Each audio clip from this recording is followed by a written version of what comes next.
2 weeks ago on December 2nd, Metro Boomin dropped his sophomore album, Heroes and Villains, and today I'll be teaching you how to recreate this fire album cover. I'm Dre, and this is 3 Minute Thursday, where like the name, I have just 3 minutes to teach y'all whatever you want to learn. In today's video, I'm first going to be showing you how to clone yourself and how to edit in realistic flames, then finally how to get this grainy film look. So if you're interested, you definitely don't want to miss a single second if you want to learn exactly how to do it. But y'all already know the rules. Let's throw 3 minutes on the clock and get started. For today, I'm going to be recreating the Heroes version rather than the original cover, because in the OG cover, the clones are shaking hands, and that would literally be a nightmare to try and mask. So instead, all you need are 2 pictures like this, and if you plan on using the regular background from your picture, then I recommend shooting your pictures on a tripod and keeping the same exact background frame for both images. And to make your life even easier, make sure the clones don't overlap. Once you have the pictures, the next step is downloading the free Photoshop Express app from either the app or Google Play Store. Once opened, you have a few options, but select Combine Photos. Now import your first picture, hit the plus sign, and import your second. From here, select the top layer and click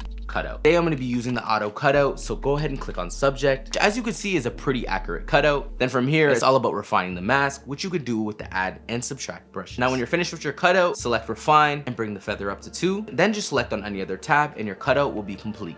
Next, we're looking to add some flames, and all I did was search up flames.png on Google, then pick my favorite one and saved it to my camera roll. Go ahead and import your flame PNG, and once it's imported, hit blend and change the blending mode to screen. From here, it's all about resizing your flames, duplicating them, and adding them to your subject. Honestly, the more time you spend here, the better that your final results are gonna look, so don't be afraid to zoom in and take your time. Once you're finished with the flames, we can now export our photo and move on to the third and final step, which requires the free Lightroom mobile app. And once you have that downloaded, go ahead and import your picture. Now for this next part, if you're struggling to follow along or just too lazy to copy all the settings, I just dropped the Heroes and Villains preset on my website, which essentially is a one-click shortcut that will paste all the settings I'm about to show you in literal seconds. The link will be in the description if you're interested, along with plenty of other pro and free presets. But as always, once you have your photo imported, we're gonna start with the light tab. Here we're just correcting our lighting, so no need to have the same exact settings as me. Just try your best to get the lighting of your image to a similar look as mine. Now this is what my image looks like after the light tab, and if yours does too, then it's time to move on to curves. Here we're gonna do the usual, which is a simple S curve, which adds some nice contrast and pop to your image while also giving that faded look in the blacks. Once we're done here, click over to the color tab, and once again just correct your image so that it has a similar temperature and tint to my photo, which in this case I actually won't be changing because I think it's kind of perfect where it is right now. Then add some vibrance and take out some saturation. Now we're on to the next tab, which is easily one of my favorites, the grading tab.